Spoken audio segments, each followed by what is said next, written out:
Hello everyone, I am the Video Game Addict, and today we'll be looking at Doctor Who and asking the question, why did it work? Allons-y! Doctor Who is a show started in 1963 by the BBC and ran until 1989, spanning the first 7 Doctors, from William Hartnell till Sylvester McCoy. In 1996 there was a movie starring Paul McGann as the Doctor. Then in 2005, after 16 years of waiting, we get to see the latest version of the Doctor, in the episode Rose. Played by Christopher Eccleston, throughout this episode and the following one, The End of the World, we find out everything we need to know about Gallifreyans and things that happened between the old Doctor Who and the new one. This gives older fans, who have been speculating over the last 16 years, something to think about. What's been going on while they've been waiting, while newer fans do get a closer look into the relationship between the Doctor and Daleks. After the first season though, we end up losing Christopher Eccleston and gaining David Tennant. Like the original, each Doctor has their own personality.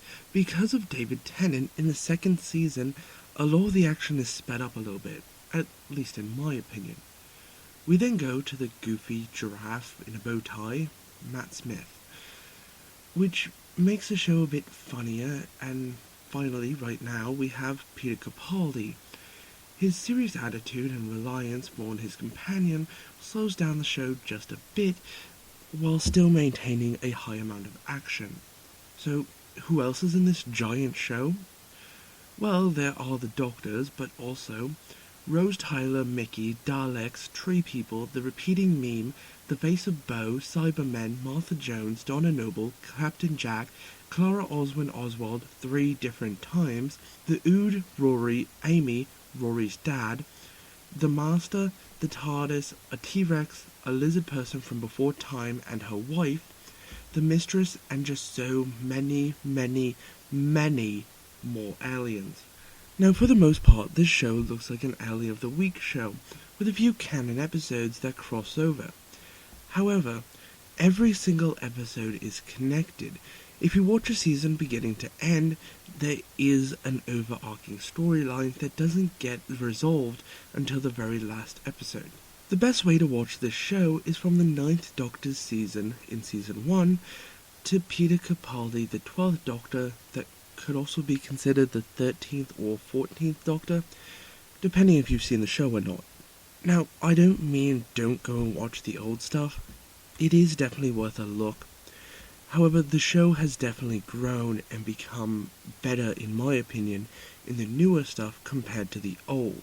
This show works so perfectly because the monsters are memorable. Every adventure is memorable. There's even a joke in episode 3 of season 3 that makes absolutely no sense until the end of season 7, if you even manage to put those two together. Add in Torchwood to expand the Doctor Who universe, and this series is massive. There are only 2 shows that can somewhat be connected to the series just through their fandoms. Those shows are Supernatural and Sherlock. Anyone with a computer can basically Google any Instagram, iFunny, or so on profile, and it is nearly impossible to find one that doesn't mention the other 2 shows in one way or another. And the same can be said if you put Supernatural or Sherlock in Doctor Who's position. What's the magic of these shows? Who really knows? There's 5 different characters in the whole series of their respective show. Sam and Dean Winchester, the Doctor, Sherlock Holmes, and John Watson. What do these 5 have in common? Well, they all fight monsters in their own way, aliens, demons, or criminals respectively. They're all in one way broken, whether it's the loss of their mother, the Time War, or having to deal with being too smart for their own good. But these shows also have a fun side to them, joking, laughing, doing their own thing. So, would making a broken, fun-loving character push your show into the next fandom?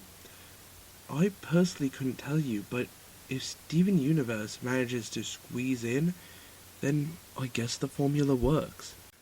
That's all for this episode. Thank you all for watching. Share this anywhere you can. Follow me on Twitter @RudeIsFun. And again, thank you all for watching. I really appreciate it.